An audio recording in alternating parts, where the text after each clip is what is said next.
everybody who's joined us on Zoom, who's joining, calling their friends and family to join here for this webinar.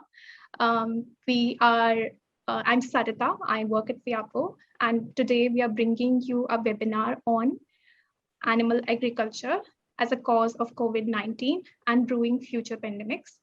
And this webinar we are in talks with Dr. Tushar Mehta. And just a little bit of introduction for Dr. Tushar. He's an emergency medicine practitioner in Toronto. He's also extensively practiced for long years family medicine and addictions medicine before.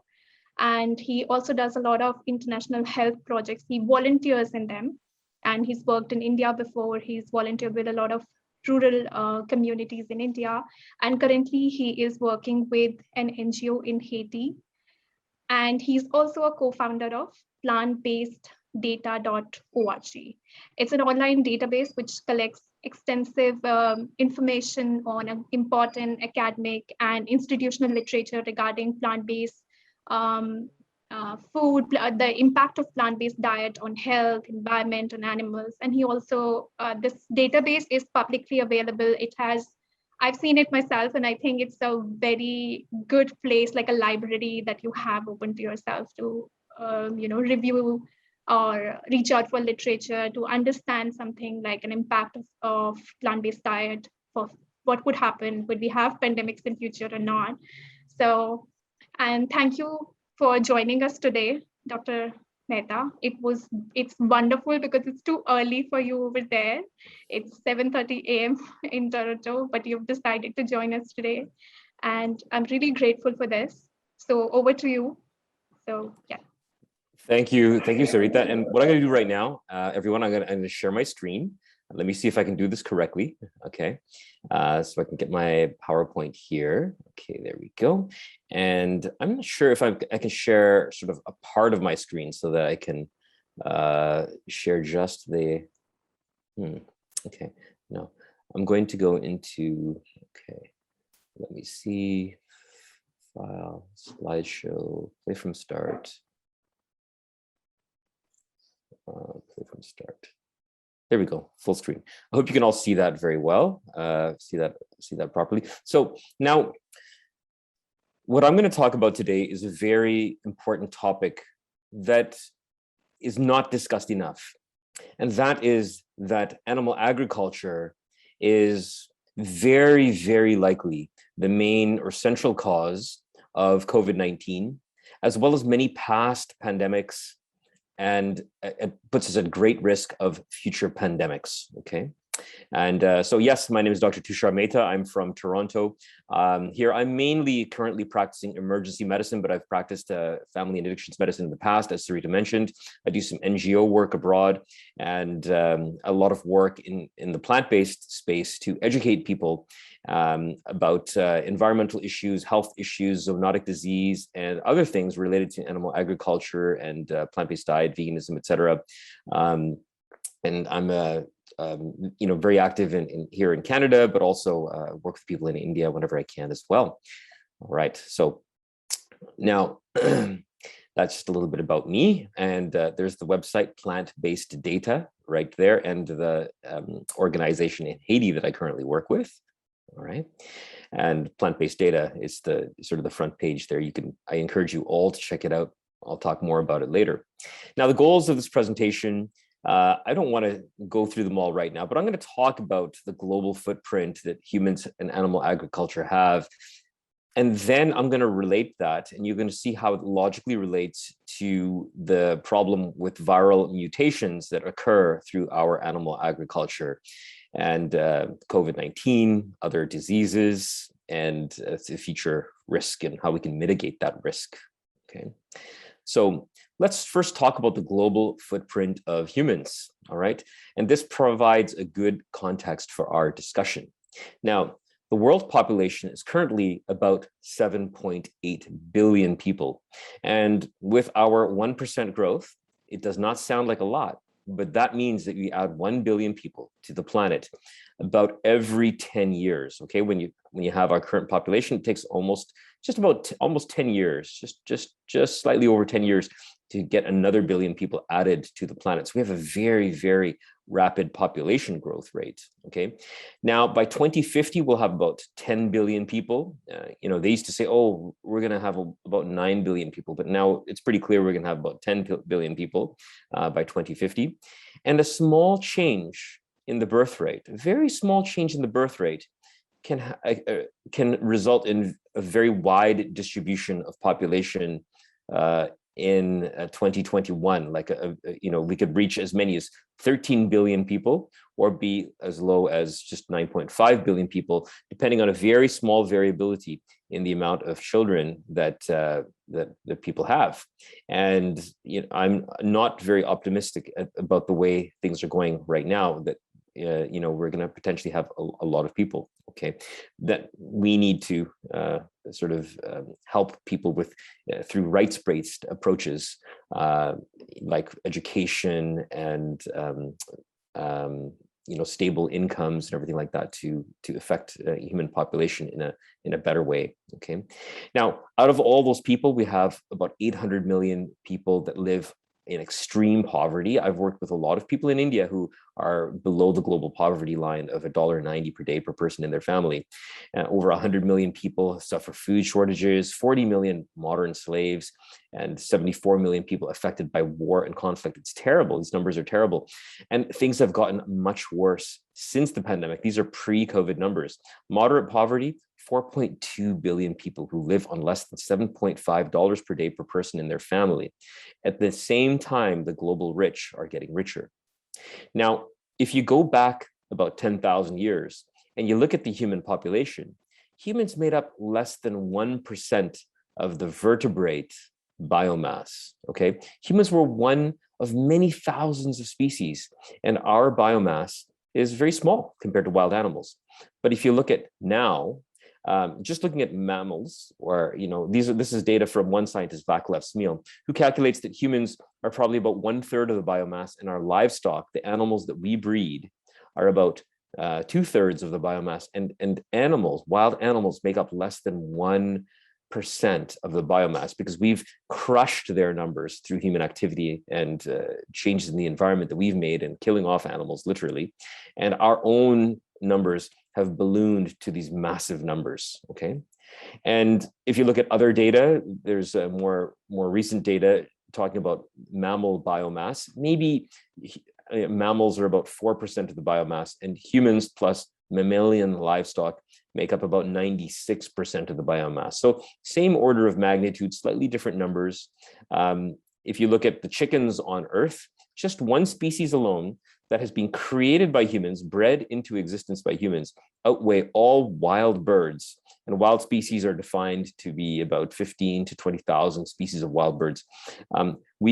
Our domesticated livestock of just one species outweighs all the wild birds by 3 times. So we got to appreciate the scale of our livestock. We slaughter 70 to 80 billion land animals per year, which is over 2,000 animals per second, mostly chickens. And again, you can think of this massive biomass of animals that we're cycling constantly, right, through our through this animal agriculture system. Okay, and these animals are monogastrics, chickens and pigs that have one stomach, and other birds and other animals like that, and ruminants like goats, sheep, and cattle, and buffalo that have a ruminating system.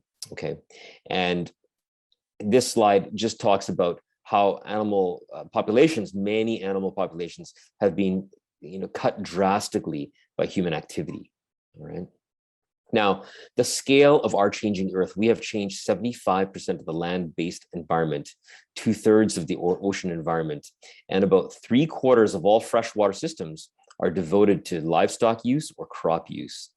Okay, and the world's plant biomass has been cut in half by humans. Mainly, we've cut down half the trees on Earth so far, and 1/4 of everything that grows on Earth through the sunlight, through photosynthesis, is controlled by humans.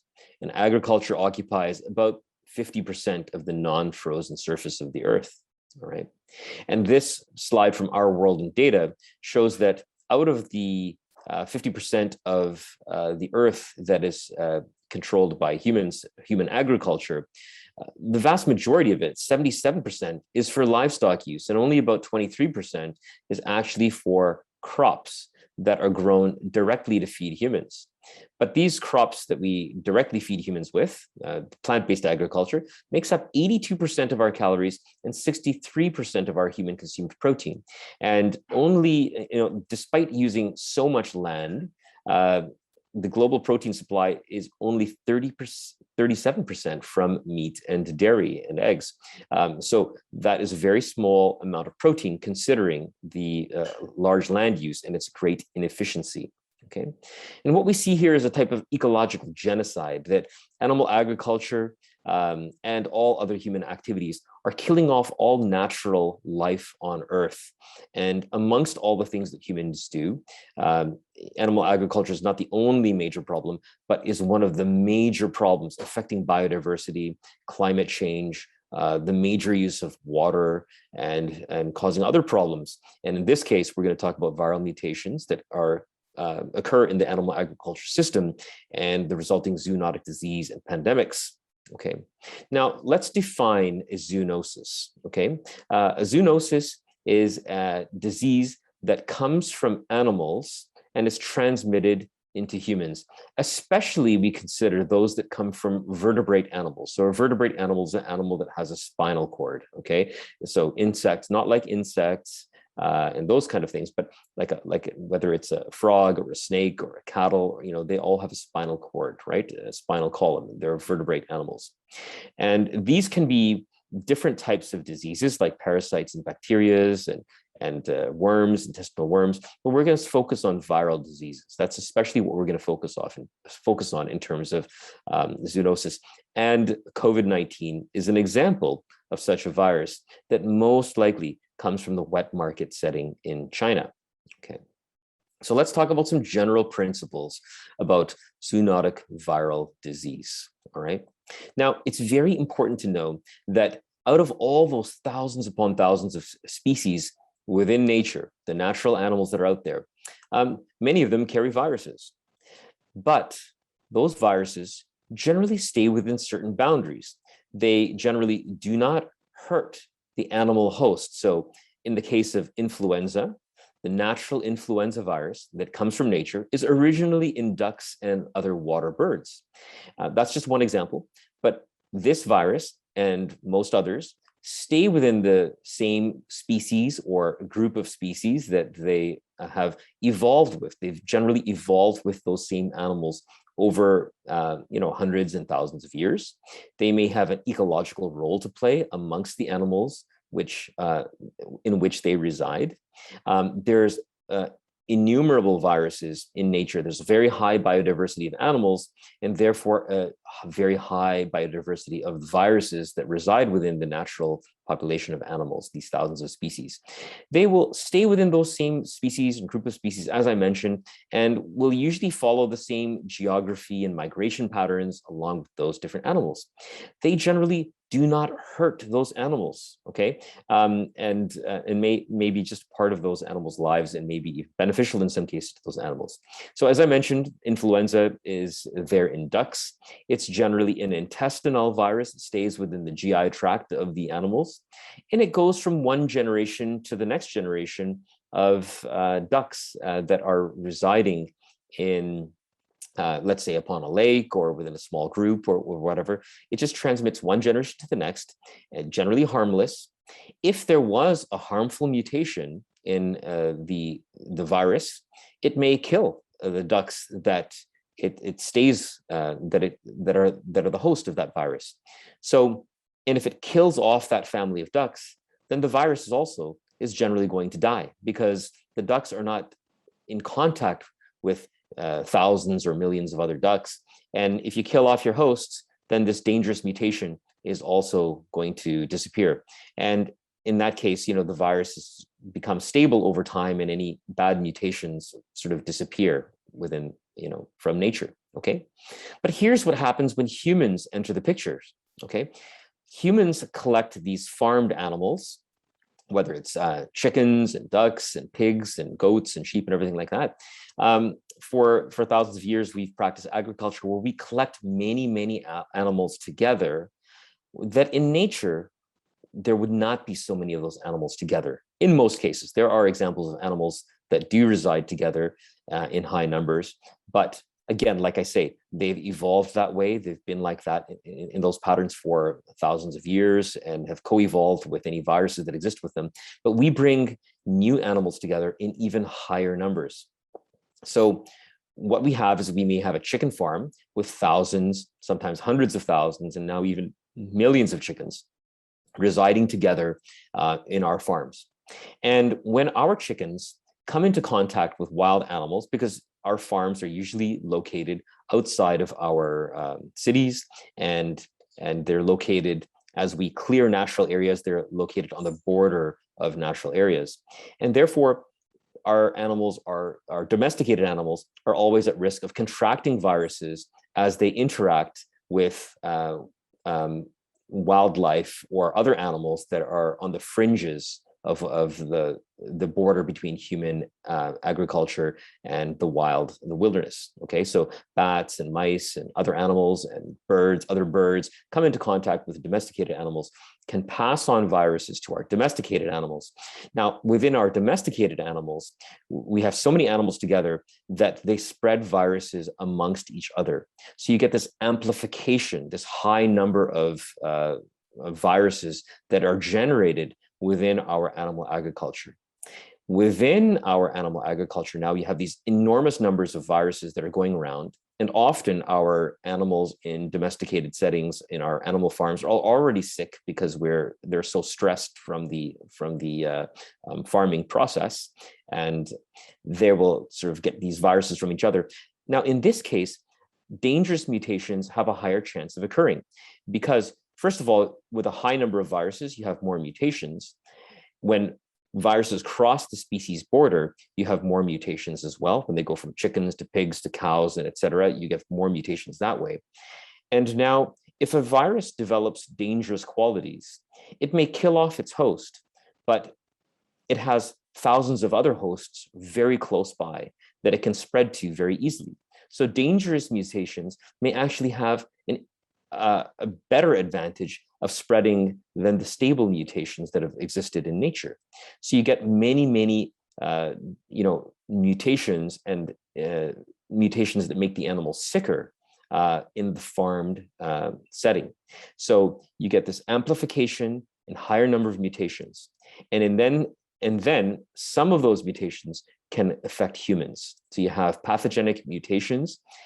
In many cases, we've probably all heard that there's been some virus that spreads amongst animal populations in the farm setting, and then people kill hundreds of thousands or millions of chickens or pigs in order to stop the spread that's happening amongst the farmed animals, because there's a dangerous mutation that's killing off animals. Now they just try to kill off animal populations, the farmed animal populations, just to control that spread. And so that's an example of viruses that are dangerous and harmful to the farmed animals. But some mutations can then affect humans, and some mutations go back and affect the natural animals, the animals in nature. They spread from farmed animals back to the natural animals and then start killing off and making sick the animals in the wild. So these farmed animals generate many of these mutations that can affect humans and also go back and affect wild animals. All right. Now that's from a 2012 paper. So there I've mentioned it here, the role of animal agriculture. We collect these animals in the thousands, millions, and billions. We congregate them together. The animals are sick and stressed, so their immune systems are reduced. We breed these animals and therefore have this huge biomass of animals, which far exceeds the biomass of animals in the wild. So we're kind of this biogenerator for viruses and viral mutations. Okay, the animal agriculture setting has this much greater biomass than the wild animals, and therefore an increased ability for viral load, higher viral load, transmission, number of infected animals, amplifications and mutations, okay? And as I mentioned, dangerous mutations can survive and thrive in this kind of setting. In the case of influenza, the virus acquired different mutations so that it's not just an intestinal virus anymore, but it affects the respiratory tract of chickens. Okay, it affects their breathing and then spreads to other animals from chickens in the real world, has gone to pigs and other animals. And then these animals create more mutations and spill over to humans. Okay, so now the wet market setting is a little bit different because you're not necessarily breeding animals, but what we are doing is we're still collecting millions of animals together in these close proximity, multiple species, and therefore it becomes a generator of a biogenerator of viral mutations and viral load as well. Okay. There's two major types of animal agriculture, right? Factory farming, as I mentioned, and wet markets, right? So wet markets is the hunting and trade of animals that we congregate in large numbers. Because of the large numbers here, these are both forms of mass animal agriculture, involving millions and billions of animals, okay? And so it accelerates the process of mutations. Now, small scale animal agriculture that historically has taken place, over the centuries where we had smaller human population and smaller farms. We congregate animals, but not in the millions like we do today. So we are still creating a setting for more zoonotic mutations, but the process is still it's slower. It's a slower process, but it's still a risk. Instead of generating so many mutations in a short period of time, we develop mutations over a longer period of time, and we're going to talk about that. Now, I'm going to show you a few slides here just to say that, that 2012 paper that I mentioned before in the diagram that I showed, that is but one of many papers that reiterates the same process of humans, livestock, and wildlife that resides sort of near our human situations, as well as the general wildlife that's in the environment, and how viruses are spread between these, interactively spread between these, okay? And that this is part of the mutations, spread of viruses that's going around, and how livestock plays a big role in this, okay? Here's another 2012 paper that talks about the same thing, that livestock encroaching on wild settings exchanges viruses, and that you have these increased transmission events, as well as mutations, and that humans then spread viruses around the globe through our international network of humans and our travel, etc.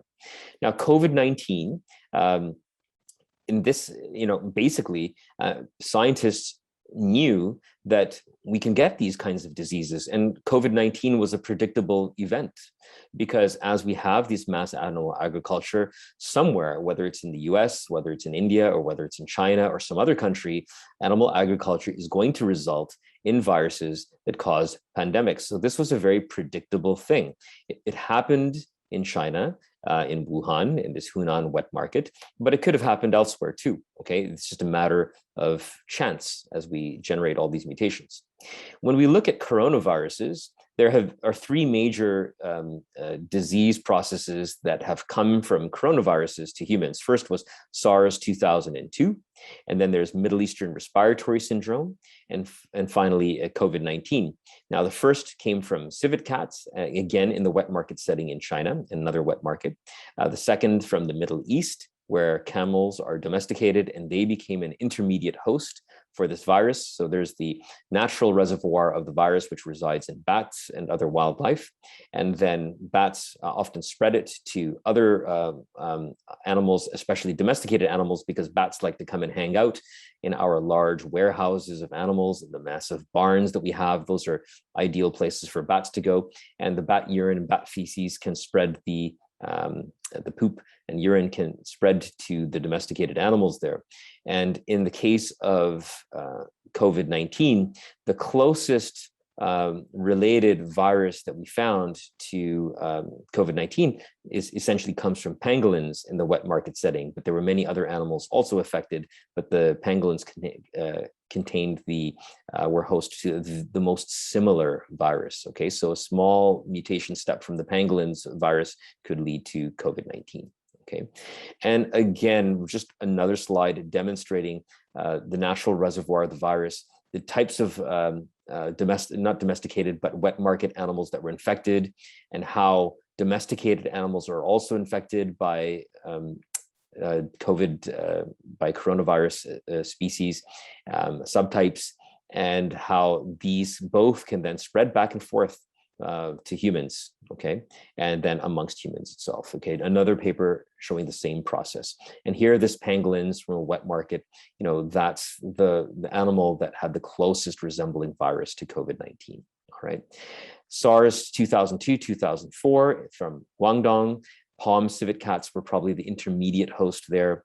And, unfortunately, there were many people who died, but it didn't become as bad as COVID-19. And another paper in 2006 outlining the same process. Okay, I'm showing you all these papers because I'm trying to show that it's not just like one or two scientific papers that discuss this process, but again and again, this process is outlined in the scientific literature, and that livestock play an intermediate role of intermediate host, or wet markets play a role of congregating animals, generating high viral load and mutations, and then spreading certain mutations to humans.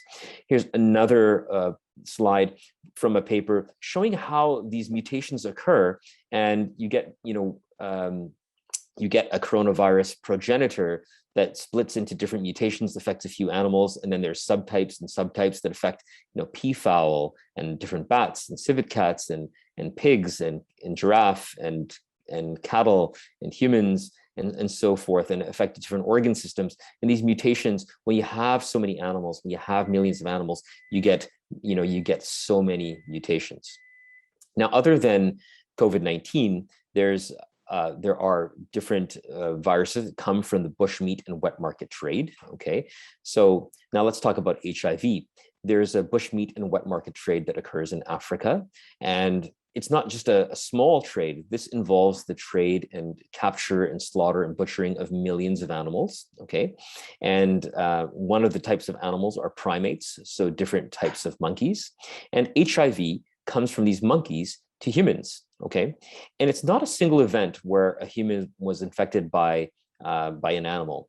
There is a virus called simian immunodeficiency virus that occurs amongst the primate animals in Africa, and different subtypes of this virus occur amongst these animals. And humans have been capturing and butchering and collecting these animals in large numbers for decades and maybe centuries, but much accelerated in the last century because the human population is so massive. And we've developed roads that go into all the forests, and the trade and butchering of these animals is no longer a local event where certain people who live locally practice this on a small scale, but it's turned into like a massive industry. So this repeated human exposure to simian immunodeficiency virus caused multiple infections in humans, and certain mutations caused then HIV-1 and HIV-2, which has resulted in 32 million deaths since the start of the global pandemic. And there are millions of people that are infected with HIV and still dying every year of HIV. Ebola is not necessarily a pandemic, but results in these very dangerous epidemics, meaning more local infections. Again, bats, primates, and these forest antelope become reservoirs for the virus. And then as we hunt these animals or expose ourselves to these animals, we get different versions of these viral hemorrhagic fevers. And our destruction and fragmentation of the environment brings us closer in contact with these animals, but it's the actual then capture, slaughter, butchering, and close exposure to these animals that causes the spread to humans, all right? Now, if we're moving away from the bushmeat and wet market trade and talking about factory farming, this is the process of actually breeding animals and represents an even larger biomass compared to the wet market and bushmeat trade, okay? Because here we're breeding animals in the billions, all right? Now, as I mentioned, influenza A is one of the viruses that comes to us from breeding animals and animal farming that involves breeding, yes, okay? So certain influenza pandemics, such as the 1918 Spanish flu, which actually originated in the United States, caused 40 to 50 million deaths worldwide. and 500 million people were infected. Okay, this was a very dangerous mutation of the influenza virus that occurred through farming multiple species in a farm in the United States. Okay, and there's the 1957 Asian flu, the 68 Hong Kong flu, and the 2009 swine flu. There was one girl in the emergency department where I work who died of this swine flu, and we experienced this. Now, the swine flu was a big worldwide event, not as bad as COVID-19, but again, it was still killed millions. Thousands of people. Thousands of people died from that. Okay, now here again is another paper that shows again the same process where wild animals are a reservoir, the natural reservoir, but come into contact with our domesticated animals, and those domesticated animals cause the high viral load and mutation process that leads to many variants of the disease, and that these variants then come around and go back to, they can go back and infect the natural animals and cause damage to them, but also in some cases infect humans. Okay, and you have this process. Another paper outlining the same process of interaction between wild animals, domesticated animals, multiple species of domesticated animals, in fact, okay, which increases mutation rates, and then some mutations coming back and affecting humans. All right. Okay, so historically, HIV, Spanish flu, but also measles, which comes from rinderpest, and cattle were an intermediate host that generated the measles virus, which has killed millions of people throughout history, and smallpox as well. Smallpox was a disease that again was generated in farmed animals a longer time ago in history, and spread to humans. Now we've eradicated smallpox, but we're going to talk about smallpox again. And these are above are the more contemporary viruses that we mentioned that have caused human epidemics and pandemics. But remember, there are many, many small outbreaks. Even this year, there have been a few different influenza outbreaks from farmed animals that have killed, a few people here and there in the world that make not too many headlines, but that are occurring all the time. We're always getting small outbreaks. It's just that they don't necessarily spread and become a pandemic every single time, but it's just a matter of chance and time before you get certain combinations of genetic combinations that have pandemic potential. Okay, so measles has killed over 26 million people just between 2000 and 2018. Smallpox, 300 to 500 million people just in the 20th century, which and this is a virus that spread between rodents and cattle and camels. The Spanish flu, as I mentioned, USA origin, that originally started in farmed ducks. It was started from farmed ducks to chickens and pigs and humans, and then pigs again.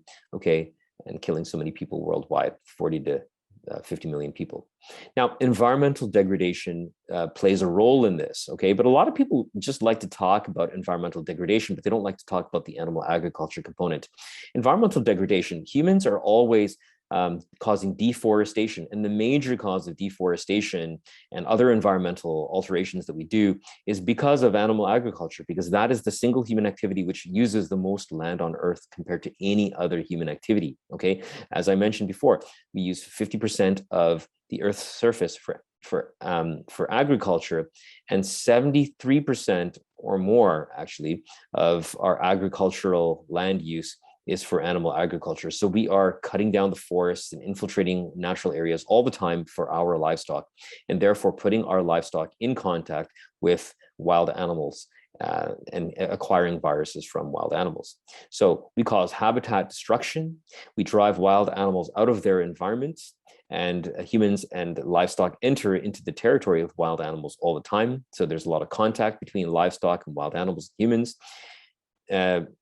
As I mentioned before, there are innumerable viruses in wild animals, and these continuously are infecting some of our livestock, and then some of these can then continue to exist in our livestock and have more mutations and cause the problems that we're talking about, essentially viral zoonosis. And so deforestation and land degradation and climate change are a part of the process that drives wild animals and causes an interface between wild animals and domesticated animals. Okay, and there we go. Now, a lot of people, as I mentioned, they only want to talk about the environmental degradation, but they don't want to talk about the animal agriculture aspect of this. Okay, and the animal agriculture aspect is central. Here's a major paper that comes from the IPBES, which is one of the most important institutions in the world that track biodiversity, and they have basically said that, again, you have stable viruses in nature, but as we disrupt nature and as we put domesticated animals into contact with natural animals, that were causing these concurrent problems of zoonotic disease, but also habitat loss, biodiversity loss, and ecosystem alteration, ecosystem loss. These are all processes that are occurring together. So we're destroying the environment and causing zoonotic problems, zoonotic diseases at the same time. Okay. Now, there is lots of evidence that eating a whole food, low-fat, plant-based diet with B12 added and all the proper plant-based food groups represented present one of the healthiest diets in the world, because it can prevent chronic diseases such as diabetes and cholesterol, blood pressure, and then eventually cardiovascular disease, okay? And also reduce some of our cancers, not all of our cancers, but reduce some of our cancers. And that the Lancet, Eat Lancet project is not a vegan project, but it's very much promoting a plant-based diet, a healthy plant-based diet, to protect the environment, to be able to feed more people on Earth, and reduce the burden of human disease, okay? And so we know that. But what we also know now is that people with diabetes and high blood pressure, obesity, and cardiovascular disease, et cetera, have higher rates of COVID infection. They get COVID, they have maybe not higher rates of the infection, but higher rates of severe disease once they do get infected. So a person with chronic diseases getting infected has a much higher chance of ending up in the hospital, ending up on oxygen, having a more severe disease in the lungs, and higher amount of death from COVID. And there's two good papers which I've listed over here. There's one on the top left top and the other on the top right, okay, showing that people who have these chronic diseases get more sick, and the ones on and people who have a higher diet quality, people who have a healthy plant-based diet, actually have a less chance of getting sick. Now, you can still get infected. You can still spread the virus to other people. So we still want plant-based and healthy people to definitely get vaccinated, okay, because it prevents the spread of this disease. And if you're unlucky, you can still get very sick and you can still die from the disease, but the percentage chance of this is lower, okay? So we also know that COVID-19 has very much exacerbated inequality in the world.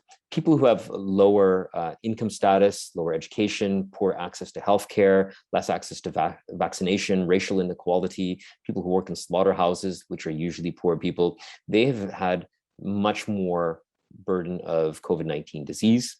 And there's been so many people who have died of starvation from the global disruption of the economy. In fact, probably more people have died from starvation through disruption of the economy due to COVID than from the disease itself. There's a paper that came out about this. And even during the pandemic, the global rich have become richer during the pandemic. Which shows that just everything that happens, we are increasing inequality in the world, and that the people who are most vulnerable get the most sick. Okay, so there's a vast human problem concurrent in this problem of pandemics. Now, future pandemics, we can get future pandemics because we are breeding such a large number of animals worldwide. A massive number of animals that we breed, becomes this biogenerator, this massive sort of petri dish, if you will, for generating new viral mutations. Some of the candidates for future, bad diseases that we can get, viral zoonosis that can become a pandemic, are new variants of coronavirus. A new influenza A variant can be devastating to humans because this has, a respiratory spread much more than coronavirus does. We can get a new smallpox variant because we continue to have this small, variants of cowpox existing in cattle worldwide. And as we know, India has the largest cattle population in the world. And if you get some variant of cowpox virus that becomes a new type of smallpox, it can cause devastation throughout the world. We know that we can create vaccines for this, but again, we have, there's going to be a catch-up time between, the disease spreading and then creation of a virus, and then getting that virus to people. Getting that vaccine to people. We can create the vaccine, but there'll be this lag time. And we know that we're not good at getting the vaccine to poor people as well. And therefore there can be so much, human casualties. Okay, African swine fever. This is a virus that exists in pigs and has killed off more than 25% of the domesticated pig population in the world. It's, sort of ripping through China and killed off about half the pigs in China. It's a fever. It causes a fever and damage to blood vessels where people have, where animals have internal bleeding. These pigs have internal bleeding. And pigs are genetically very close to humans when it comes to similarities in our immune system and the viruses that we can get infected by. So a variation of this swine fever can cause a really devastating outbreak in humans. And there are many other viruses in nature and in livestock that can become pandemics, many viruses that we may not have heard of or thought of as of yet. There's two main factors that could cause a viral mutation to become a pandemic. And that is, a viral mutation has to be able to become transmissible to humans and transmissible amongst humans. So those viruses that are very quickly transmissible amongst humans can have a chance of spreading, okay? And then the other thing is pathogenicity. So the dangerous, how dangerous is a virus once it does get to humans. So when it gets to humans, if it has a higher chance of making us very sick and causing death. That would also be, that is also a factor in a pandemic. So if you have both high transmissibility and high pathogenicity, that is the characteristics of a virus that can spread and cause, a lot of damage to humans, okay? So as I mentioned, we're always getting viruses from animals. This is a continuous process from domesticated animals. Most of them do not turn into a pandemic, but the larger biogenerator we have, the more animal agriculture we have, the higher chance that we're going to generate dangerous mutations, okay?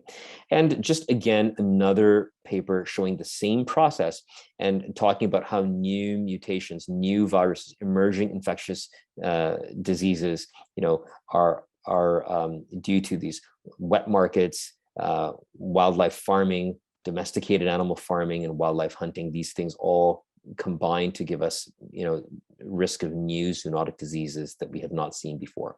Okay, so what do we need to do? What are the action items that we must take? Okay, first of all, I think that people have to recognize that these viruses, that pandemics are generated from, many of them have been generated from animal agriculture, and that this poses a great future risk, okay, that our huge biomass of animal farming and animal agriculture put us at great risk for new viral mutations that can become a pandemic. That's the first step. People have to realize, everybody has to realize that this is a central problem, okay?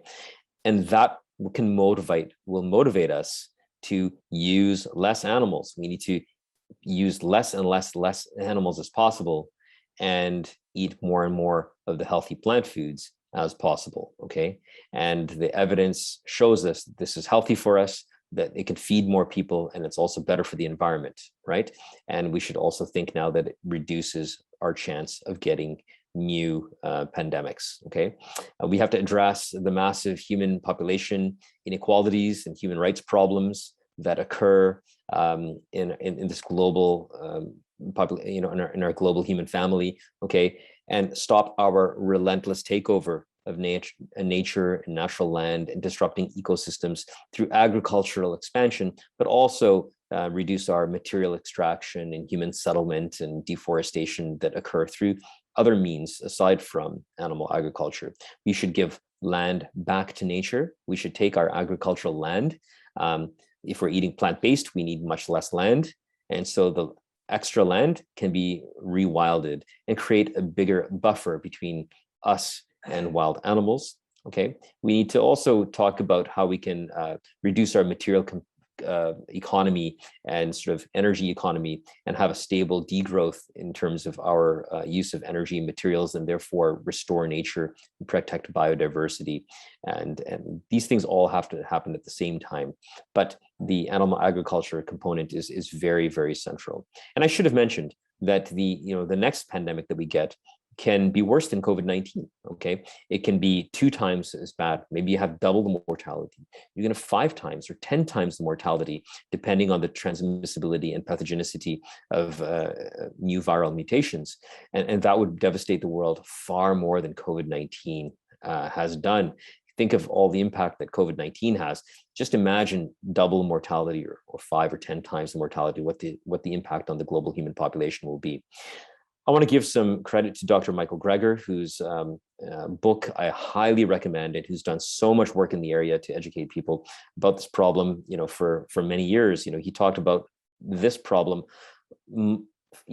just after 2009, and outlined this process and told us all about the risk of future mutations. Him and many other people too who are in the field. And he said it's the best way to survive a pandemic is not to have one at all. And that's what we want to do. We want to reduce global animal agriculture and reduce our pandemic risk. So there's his book, and there's many corresponding videos that he has on nutrition facts. Okay, I have a podcast on this. Here's the podcast that I did with the plant trainers group. And I go into more detail than I do in this particular talk. Okay, so you can always listen to that for some more details, and also check out PlantBased Data, our website, where we try to aggregate the best literature, scientific literature that we can in one place regarding environment, health, zoonotic disease, economics. And so please check out our website, and you can check out the zoonosis section. And I don't want people to believe the things that I'm saying just because I sound like an authority or something like that, and because I'm a doctor. There's going to be other people who have degrees behind their name who are going to say opposite things, whatever. See that what I'm saying is backed up by the scientific literature, and you can find that right there on plant-based data. Okay, we have our summaries of different articles as well as the database of articles, but I encourage people to start with the summaries, and they can delve into the libraries of articles as well to get to see much more. Okay, and I think that's pretty much it for my presentation. I'm going to unshare my screen there. Okay, and let's see what time it is right now. We can have a few minutes there for questions, and I can take a look at the chat and Q&A as well. Okay, so I hope that makes sense. I hope that's you can see the processes that I was discussing there, and realize that this enormous problem that we have and the need to educate everybody else about it. Okay. Thank you, Dr. Mehta. We do have some questions, and I'd like to begin with this first one that says, how can we end illegal wildlife trade along with the wet markets? Why don't people switch to plant-based even after the pandemic, though it's cost, pocket, and wallet friendly? It's hard to get people to do things that make sense. It's hard to get people to stop this global weapons trade, to treat people more fairly, to treat animals better, to eat more healthy. These are all difficult things. Humans are very stuck in their patterns of behavior. And so I don't have the singular answer to that, but I mean, we have to work, you guys are in India. So, I mean, working with organizations like FIAPO and the local organizations there that promote social justice to humans and also promote us to eat more, plant-based or vegan foods. That is what we need. And we need to do this in a healthy way. I don't promote a lot of the vegan junk food that's out there. I know some of it is capturing the market quite quickly, but logically, okay, sometimes you can have that stuff once in a while. Yes, we want to support those companies, but most of our food should be like plant-based, healthy, whole food, low fat, taking B12 and doing it in a really logical and reasonable way. Thank you for the very fitting answer. The other question says that there are a lot of reports and there are a lot of claims around dogs cannot be affected. The domesticated animals, the pets, they don't get affected by COVID-19. Is this true, or do they act as a carrier of the virus? There are domesticated animals that contract COVID-19. There's evidence that tigers have got this virus, and when they're at these small zoos that breed tigers in Canada and Europe, they do a lot of farming of minks, mink for fur coats, and there's good evidence that minks have been infected by humans, and then other people who are working with those minks or farming those minks get infected through the minks. Also, mink farming has been a way that it's spread, and there are many other animals as well. I don't know about dogs particularly, but this virus can spread to different kinds of animals, which may or may not include dogs. But it just shows that viruses cross the species barrier, acquire new mutations, and then can cross back to us, and that even a dangerous mutation from humans can go back and affect and be dangerous. It can go back and affect animals and be dangerous to animals. Thank you. So having said that, it's also not a reason to abandon your pets. So I think I don't think that pets are the biggest problem. We need to get vaccinated. We need to wear masks. We need to do appropriate social distancing and all those kinds of things. Your pets, your companion animals can be in your bubble, so to speak, right? And they're not the major cause of the spread over here.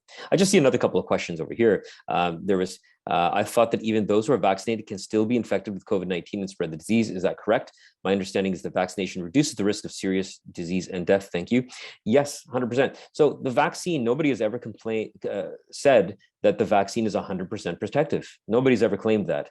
If you get one shot, you're maybe you're maybe up to 85, 90% protected. And if you get two shots, you're probably more than 95% affected. That's not 100%. So yes, there are a small number of people who may get infected, may spread the disease, and some small number of people who may get severe illness, okay, even though they've been double vaccinated. But the number is much, much smaller compared to unvaccinated people. So we definitely promote vaccines to help get rid of this global spread. And we hope that people in the poor communities around the world will have access, because right now it's been very, very unequal access. Yes. The another question is, what are your views on regenerative pasture-based farming? Many individuals are saying that we don't need to downsize livestock because we can simply return animals, especially ruminants, to the land, and the emissions produced will be absorbed by the land and in grazing processes. Okay, that's fantastic. I don't believe this claim advocates are very vocal and are convincing. This is fake news. Okay, this is fake news. This whole thing about regenerative grazing is fake news. Go to Plant-Based Data and you'll see my presentation about animal agriculture and the global environmental impact. And you'll also see some lectures by my colleague, Nicholas Carter, that talk about regenerative grazing. And if you go into the articles that we've written one specifically about regenerative grazing, okay? They tell you this very nice story that, oh, you just graze animals on pasture and then it restores carbon in the ground. There's a lot of bogus claims here. First of all, if you're grazing livestock, it takes double or triple or maybe even 5 times the amount of land to produce, let's say, 1 kilogram of beef, let's say, or 1 kilogram of goat meat or whatever it is. Per kilogram, you're using more land, okay? That means you have to cause so much more ecosystem disruption to produce the same amount of meat. Okay, and you will cause vastly more deforestation, which is happening around the world as animal agriculture spreads. Okay, vastly more deforestation. So that's a tremendous impact on ecosystems and biodiversity. And second thing that they claim is that this stores carbon in the ground, but there's actually no good evidence for that. If you look at the papers that claim carbon is stored in the ground by these regenerative practices, you'll actually see that they're created and funded by the animal agriculture industry, by the same sort of team that sort of goes around doing this, that is hired by the animal agriculture industry, and it becomes part of their marketing process. And if you look at their papers, there are major, major flaws. Yes, if you, instead of intensively grazing animals, if you have less animals and you rotate them a bit, yes, the soil accumulates some more carbon, but it's not an unlimited amount of carbon that you continuously store. You accumulate some more and then it sort of tapers off. But if there are environmental changes or you have a few more animals again, one year you graze more animals, you release that carbon again. Okay, regenerative plant farming also can store more carbon in the ground. So it's not just regenerative agriculture, but the thing that stores the most carbon in the ground, far more than regenerative grazing or better plant agriculture practices, is just using a smaller amount of land and in using all the extra land, allowing all the extra land to become a forest, to become a wetland, to become a natural grassland with no animals that are domesticated animals on it, just allow the wild animals only to return, okay? And that stores enormous amounts of carbon. So instead of using grazing, which will cause more deforestation, in fact, what we should do is have less grazing and less animal agriculture. Therefore, we use a much smaller amount of land by eating plant-based foods, and we can rewild. And that will draw down such massive amounts of carbon and cause a lot lower methane release as well. Okay, so this regenerative grazing is very bogus. I encourage you to check out our articles and lectures on plant-based data regarding this subject. Thank you, Dr. Mehta. There's another question that says COVID-19 has now come around with a new wave, a new mutation. You mentioned that dangerous mutations spread faster and the rate of these mutations is also high. Does this mean that COVID-19 can go on with another mutation and we will have more waves of this pandemic? We can. You know, it's not, you know, we talk about a lot right now about the Delta variant, but actually there's been hundreds and hundreds of different mutations of the COVID-19 virus just amongst humans, because humans are now a very large biomass that is a host to this virus. If it was just like a few individuals that had the virus, you have, let's say, 100 people, you'll have mutations occurring in 100 people. The mutation rate will be slow. But if you infect 1 million people, you have 1 million people in which the virus resides, and you're going to have more number of mutations. And so right now there's so many mutations that are, and regional variants. Some of them are less dangerous, actually. Some of them spread more but cause less pathogenicity. They're less dangerous. Some of them are more pathogenous, maybe are more dangerous but don't spread very well. Okay. Some of them don't spread well and are less dangerous. And then some of them may spread more and are more dangerous as well, right? So we may have different variations amongst these hundreds of mutations.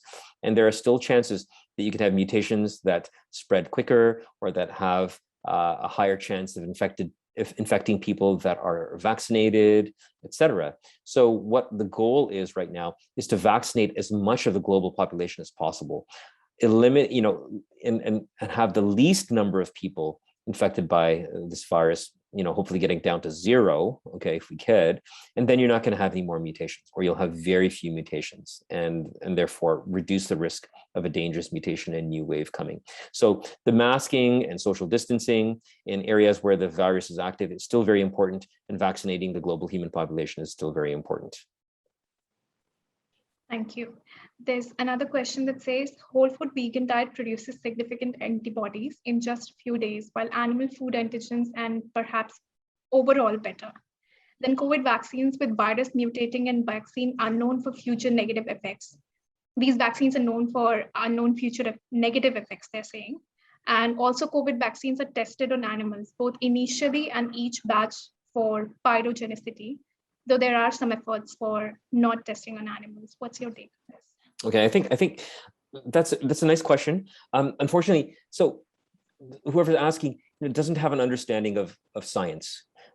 Food does not produce antibodies. Okay, antibodies is produced by various types of different, B lymphocytes, etc., in the body, and there's interaction of many different immune cells in the process of recognizing foreign materials versus, physiologically your own types of proteins, your personal proteins versus foreign materials. recognizing the differences, developing different kinds of responses, including antibodies, but other types of responses as well to foreign materials and so forth. So your immune system is very complex. It's influenced by food and other factors. Food is not the only influence, okay? But food itself does not create antibodies, okay? That's and that, yes, these vaccines are tested on animals, and what we want to do in this case is, what we really need to do is we need to stop animal agriculture, right, from this. But once this virus exists and is spreading like crazy through the human population, unfortunately we're stuck with using these vaccines, okay?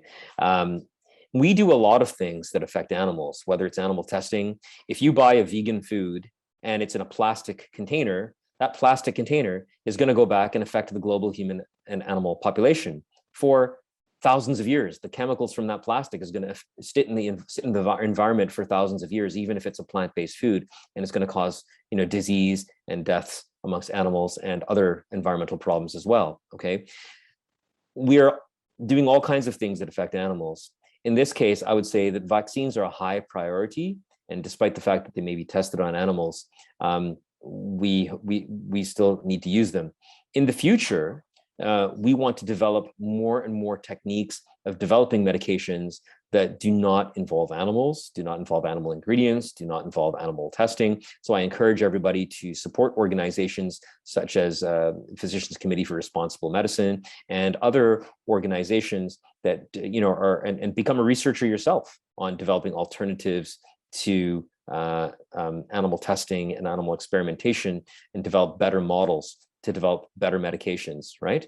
But in the meantime, we're going to have to use this. I recommend that that it's best for practice for us to continue using this. We cannot force any individual. If an individual does not want to, we cannot force them. That's okay. That's their choice. But I would say that for now, we're going to, we're using cars, we're using airplanes, we're using plastics, we're buying clothes made out of all kinds of materials. This is probably a better thing to do than all those other activities which affect animals as well, okay? And for now, and as we get better in the future, we can hopefully avoid animal testing and animal ingredients in medications, and require medications less through plant-based diet and in the first place. So I hope that sort of answers the question. We have to look at the proportional weight and priority of all the things that we're doing, realizing that this is not the single activity that is causing problems to animals, and proportionately it's causing less problems, because as people get sick from coronavirus, they're going to use a whole bunch of more medications and medical equipment, which also then goes to affect the environment and animals and humans too. Yes, thank you. I think that sort of answers the other question here that talks about why advocate vaccines. Right, there's another question here about vaccine reported deaths and stuff and so forth, right? So yes, through some of the vaccines, they have side effects, and they can sometimes cause human disease. There's been some cases of myocarditis with the mRNA vaccines. I've seen a couple of mild cases, and there are, with the Covishield or AstraZeneca vaccine, there's a certain amount of people who get blood clots, right, that can even result in death, okay? But realize that the percentage of these things are very, very, very small. People take the birth control pill. The birth control pill has a much higher chance of causing a blood clot and death compared to the vaccine. So in the case where we're having so much coronavirus death, the vaccine puts you at much lower risk. The side effects from the vaccine are much lower risk compared to the risk of getting the virus. Every medical intervention has a potential for some kind of side effect, and that can include death in some cases. But we have to look at the relative danger of one versus the other and make a logical decision based on that. Currently, the viruses cause problems in a very, very, very, very small number of people, whereas the virus causes death in a very high number of people. Okay, I've seen so many people die of coronavirus myself working in the hospital. Okay, I've been there watching people die. It's terrible. Okay, many of you probably have friends and family who have died. Okay, I have not personally seen a single person die from the vaccine, although in our community alone there have been tens of thousands, more than 200,000 vaccinations in the region where I work, and millions of vaccinations across Canada. The number of deaths we've seen from that is very, very small. And if you're going to get a side effect, it's going to be more likely in the near future than in the distant future. There may be some long-term effects, but there's long-term effects of coronavirus for sure. And again, it's the relative risk that we're looking at. And that's the way medical decisions are made. It's not about zero risk. It's about small risk versus big risk, and choose the small risk, right? That's what we recommend to people, all right? But again, it's your choice and nobody's forcing. But I think that we want to show people that people in the plant-based movement, the vegan movement, are logical thinkers, and that increases our credibility and and demonstrates our responsible thinking and logical thinking. And I think people will trust us more as a movement if we think scientifically. So there are a few other questions, although we are at 6:07 in Indian time, and I'm sure do we have time with you? Can you take more questions? Yeah. Let's see what the other questions are. I'm sure that I'll try to be brief and not talk too long. People are testing for COVID, are suggested to consume goat or fish meat over plant-based foods due to quick absorption in the body. So does vegan food help somebody recover more quickly? I think this is bogus information. Who's telling people that eat goat or fish meat to get better quicker? You just need to eat healthy foods. Probably if I was infected with COVID-19, I would start with eating a lot of fruits and vegetables and things that are known to be better for my health, and and if I have things like obesity and diabetes and things like that, will boost me with like really, really healthy plant-based foods. There is no scientific evidence at present that eating that kind of a plant-based diet will be better, or eating a meat diet will be better. Okay, but I just believe that just knowing that diabetes and obesity and chronic diseases put us at risk, I would eat the foods that ameliorate, make better those diseases, that help us reverse those diseases, improve from those diseases right away, and then you want to make sure you get enough protein and calories and everything like that as appropriate as a patient, whether you can get that easily from plant-based foods. So I believe that those are just, things that people say that make no sense. Okay. That's another question here. Pediatrician has advised to include animal protein in my baby's diet as she's underweight. How can I replace it with plants? Okay, this is something that you want to talk with, that I'm not going to be able to answer in this seminar. That's a very, very different topic about pediatric nutrition. So I don't want to venture into this area right now. But depending on the age and state of our babies, we want to make sure we're very careful with pediatric nutrition. If, let's say, they're 3-year-old, they can probably eat all human foods. I'm just going to make some general comments that on plant-based data, you can find some of our other resources. And amongst our other resources there, our pediatric food guides are listed. So you go to plant-based data, you go to other sort of other online resources. There's a click tab there. And then there's some links there that have some food guides for pediatrics. That's a good place to start, and then try to educate yourself about pediatric diets and appropriate plant-based diets for pediatrics. And so, the answer to this question is very different if your baby is 1 day old versus 30 days old versus a year versus 5 years old. Those are completely different things that we would advise. And so, I'm not going to be able to answer that in this particular session. All right. Now, what have you found? Something of the messages that is the most effective in changing hearts and minds. Oh, I see. So there's so much resistance to diet change despite the catastrophic consequences. That's true. I think that we have to, first of all, educate ourselves as best as we can. Okay.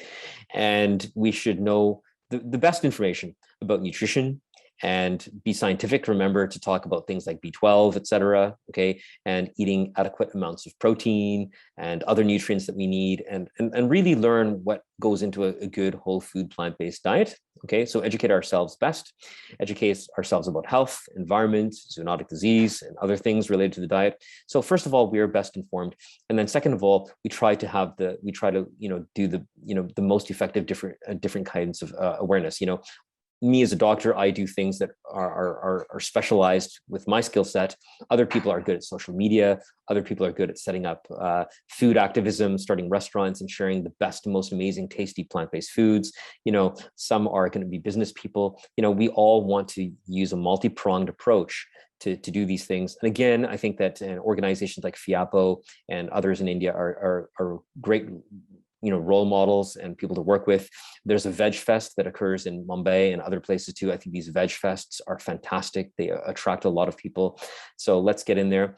And let's also make sure that as part of the plant-based movement, we are getting ourselves prepared with logical and scientific thinking, because there's a lot of crazy thinking that occurs. People say that you don't have to worry about protein, or that you should just only eat fruits and nothing else, and you don't need to take B12, or all kinds of crazy and outlandish ideas that occur within our own movement. Let's educate ourselves scientifically, which will strengthen our movement as well. So from my point of view, that's one thing I want to really promote. Thank you, Dr. Mehta. That does bring us to the end. I think no questions left to be answered. Fantastic. Thank you. Okay. And if anybody has any more questions, do send it to us at mail@fiapo.org or sarita@fiapo.org, and we'll take it to him. We'll try and get them answered by him and bring it back to you. But no, please don't ask the particular doctor prescriptions or particular advices for please do meet your doctors. This is not a replacement for that. Yes, this is a webinar where we are talking about a particular, regarding the pediatric question, I do believe there's plant-based options, for pretty much all people, including children, but they have to be done right. Done incorrectly, they can do damage. Okay, done correctly, they can be good, and sometimes that's hard to distinguish for people. So you have to work with your doctor on this as well. Okay, and maybe not that doctor, maybe there's other doctors who know more about the plant-based world. So get your information there. But anyways, I don't want to venture too far from the topic at hand right now. Thank you very much, Sarita, and thank you everybody for tuning in. Please do visit PlantBased Data. See that I have a podcast there that goes into more detail, and that's a good link that you can share on WhatsApp as well. Let's try to educate as many people as we can and get it known that pandemics, that animal agriculture is a massive risk for future pandemics, and that we can expect more pandemics coming from the animal agriculture industry. COVID-19 comes from this. Most likely, we didn't get into the lab theory, but I think that the likelihood of a lab spread is very, very low compared to what we know about the genetics of the disease that existed in pangolins. So, let's get this out there, this information out there, so that we can prevent future pandemics.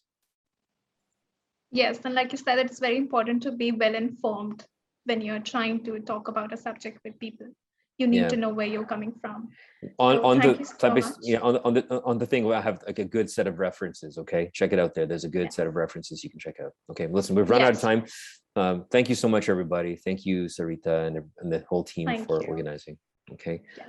Thank you for being here with us. Thank you, everybody, for maintaining all that patience, staying on for the whole webinar. Please do spread the word. We'll also share the recording on YouTube, and we'll send it to you on your mails. Those who have registered, you'll receive an email about it. Please do share. Please go back to it. I don't think we absorb everything in just 1 hour. So it's always a good practice to go back and to listen to it again. It helps. And thank you, Dr. Mehta, for taking out this very precious time of yours in the morning. I would say that again. So you agreed in one go, which is commendable. It's wonderful. Thank you so much.